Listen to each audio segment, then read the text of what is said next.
R&Rలో భాగంగానే భూమి కావాలి, మాకు భూమి పోయింది ప్లస్ మనీ రావాలి అన్నది మన ఉద్దేశం. అది అడుగుదాం. ఓకేనా? పొడి భూములు అన్నది కూడా అడుగుతాం.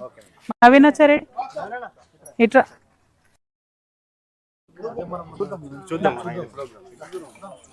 అమ్మాయి ఆశా వర్కర్ అమ్మాయి ఆమెను చెప్పమనండి. ఇందాక మనం చెప్పింది మగవాళ్ళు ఎవరు కూర్చోలేదా? పైన కూర్చుంటే బాగుండదేమో, కిందనే కూర్చో. మాట్లాడొస్తుందా?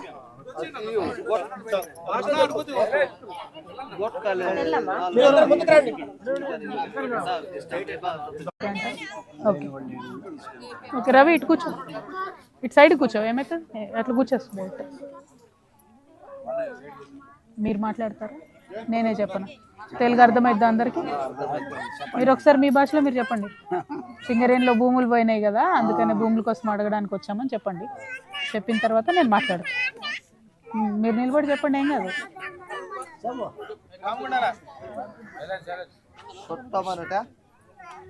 ಈಗ మన వార్తకి మేడం గారు కవిత మేడం గారు వార్తకి సింగరేణి భూమి వస్తాయి కదా మనకి ప్యాకేజీ బాత మీద ఇవ్వడు కానీ చెప్తే మేడం అదే పూసుకిన వస్తాలే అంగీకారం ఇచ్చినది బాలే మీరు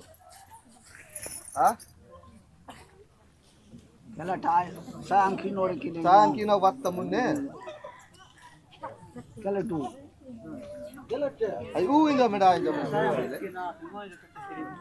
ఓకే అండి, ఇట్లా అనమనండి.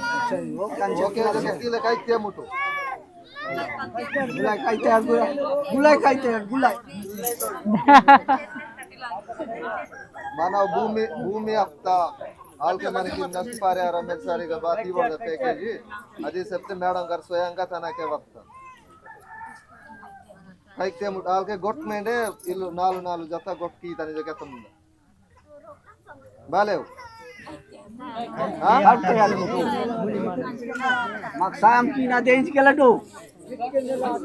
అదే ఏరు మనకి రోడ్ ಇಲ್ಲ ಕರೆಂಟ್ ಇಲ್ಲ ಬತ್ತ ಉಪಾಧ್ಯ ಕಾಮೆಂಟ್ ಇಲ್ಲ ಸಗ మనకి రేషన్ కార్డు మెండిలా కదా బేనకు ఆధార్ కార్డు మెండిలా కదా మిందే బేనకు గుల్లే మనల్ని నేను తాల్కన్నదు మాకు ఇవి వీళ్ళ ఇస్తుంత వీళ్ళ ఆధార్ కార్డు ಇಲ್ಲ ರೇಷನ್ ಕಾರ್ಡ್ ದೂರಟೋಗಿಲ್ಲ ಓಟ್ ರೈಟಿಂಗ್ ಮೇಲೆ ದೂರಟೋಗಿಲ್ಲ ಏರು కరెంటు రోడ్డు ముసుడితే బతికి దొక్కతే మంది నమ్మితే కింద హాస్పిటల్ చాలా ఇబ్బందిగా ఉంది. తాల్కనదు స్కూలు మనకి మెయిన్ స్కూలు ఇసురుతా పిల్ల హై స్కూల్ కారికి నాడు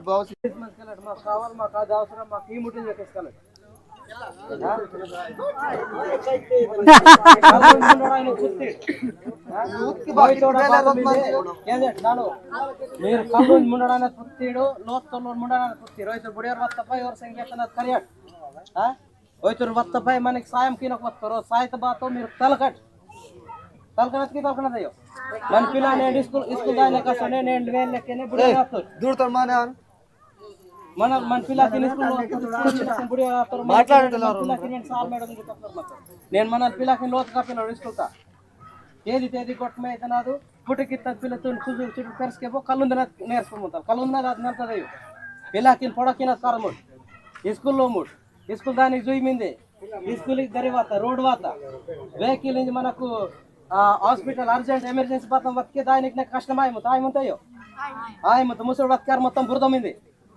అది మీకు కావాలికి వద్దు కావాలి ఇదికే మేడం మాకు కావాలి మాకు తీముంది కేసుకైతే తీసుకెళ్ళాలి కెత్తది ఇది కావాలి ఇది కావాలి కెత్తనదు అది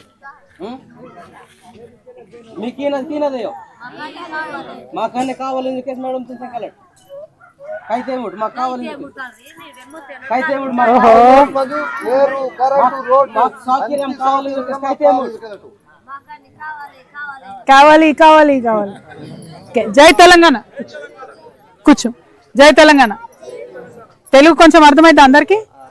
అర్థమైంది కదా? మీ అందరికీ నమస్కారం. సింగరేణిలో మన భూమి మన గూడెంని తీసేసి గుట్ట అవతలు ఉంటే మనం కివతలేసారు.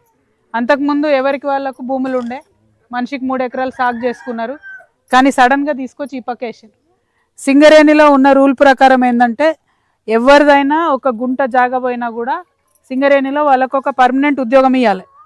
2016లో మనది ఈ భూమి తీసేసి ఊరు మొత్తం తీసేస్తే ఎవరికైనా ఉద్యోగం వచ్చిందా మన దగ్గర?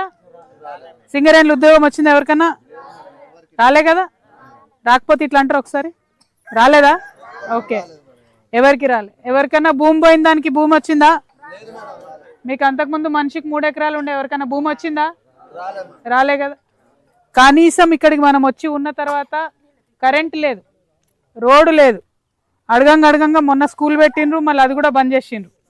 అంగన్వాడీ ఒక్కటి నడుస్తున్నది అంతే కదా, అది తప్ప ఇంకేం లేదు. రేషన్ షాప్ ఉందా? దగ్గర పోవాల్సి వస్తుంది. మరి ఇప్పుడు ఆల్రెడీ మన కోయగూడెంలో ఉన్న పిల్లలు పెద్దవాళ్ళు స్కూల్కి పోవాలంటే 5-6 కిలోమీటర్లు నడిచిపోవాల్సి వస్తుంది. అవునా? ఒక 10-12 మందే స్కూల్కి పోతున్నట్టున్నారు కదా. 18 మంది పిల్లలు స్కూల్కి పోతున్నారు. వాళ్ళు అక్కడి దాకా పోయి మళ్ళీ ఆటో ఎక్కి వెళ్ళి రావాల్సి వస్తుంది. సో ఇబ్బందులు అన్నీ ఉన్నాయి. కాబట్టి మీరు, నాకు ఈ విషయం ఇన్ని రోజులు తెలియలేదు, ఎప్పుడైతే నాకు ఈ విషయం తెలిసిందో ఖచ్చితంగా సింగరేణి యాజమాన్యంతో మాట్లాడి ఒక గూడెంని, ఒక పొలంని మొత్తం తీసేస్తే ఏదైతే R&R ప్యాకేజ్ ఇవ్వాలో ఆ ప్యాకేజ్ ఇవ్వమని డిమాండ్ చేద్దామని నేను ఇక్కడికి వచ్చిన. ఏమని అడుగుదామా? ఆ ప్యాకేజ్లో ఏముండాలి అంటే, ఒకటి, భూమి పోయిన వాళ్ళు ఎవరైతే ఉద్యోగానికి పోతా అనుకుంటే వాళ్ళకు ఉద్యోగం అడగాల. లేదు మనది 3 ఎకరాల భూమి ఉంది, మళ్ళీ మనకు 3 ఎకరాల భూమి ఇవ్వాలా. అదేవిధంగా మన ఊర్లో వసతులన్నీ కల్పించాలి. ఎందుకంటే మంచినీళ్ళు లేవు, మీరు దగ్గరున్న చెరువు దగ్గర పోయి తెచ్చుకోవాల్సి వస్తుంది.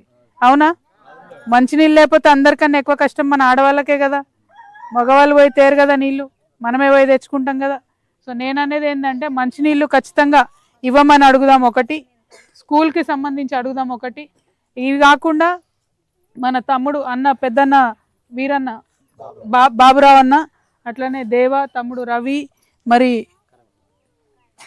కరణ్ కుమార్, వీళ్ళందరూ చెప్పిండ్రని నేను ఈ ఊరు చూడడానికి వచ్చిన. చూసిన తర్వాత నేను అడిగేది ఏంటంటే, మీ అందరికీ అవసరం అనుకుంటే సైకిల్స్, ఇంటికి ఒక సైకిల్ అన్న ఇద్దామని మేము ఒక ఆలోచన చేస్తూ ఉన్నాం. ఎందుకంటే మీకు కొంచెం బయటికి పోవడానికి, రావడానికి, తిరగడానికి కొంచెం సులువు ఉంటుంది అన్నది ఒక ఆలోచన. రెండవది, చాలామంది ఇక్కడ గోవులను పాలిస్తారని చెప్తున్నారు. చాలామంది గోవులను పెట్టుకున్నారు, ఆవులను పెట్టుకున్నారు.